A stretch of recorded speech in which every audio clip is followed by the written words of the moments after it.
Alors les premières demandes sont arrivées à peu près il y a un mois en prévision d'un manque et puis les livraisons sont effectuées depuis 3 semaines maintenant. Et puis bientôt une semaine avec l'armée et 2 semaines avec les privés uniquement. L'armée n'intervient que à la demande du canton et lorsque tous les moyens civils, des entreprises d'hélicoptères civils ne sont plus en capacité de remplir à eux seuls la mission.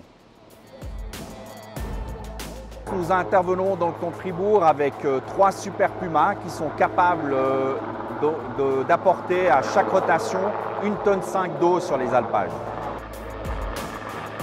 On tourne toute la journée, on a commencé ce matin à 8h30 et on arrête en fin d'après-midi pour ne pas faire de vol de nuit. Non, nous avons commencé notre intervention le 5 août et l'engagement dans le canton de Fribourg est prévu jusqu'au 19 août, mais il est fort probable que le canton nous demande une prolongation jusqu'au 31 août. Alors évidemment, s'il n'y a pas d'eau qui est amenée, le bétail redescend et puis ce qui est paradoxal, c'est qu'il y a de l'herbe, il y a suffisamment d'herbe qui est à disposition dans ces alpages qui sont en limite avec l'alimentation en eau.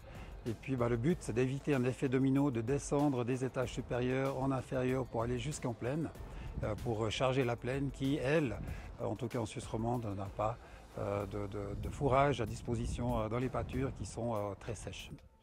Il y a déjà beaucoup d'investissements qui ont été faits sur les alpages qui ont été touchés en 2003, 2015 ou 2018.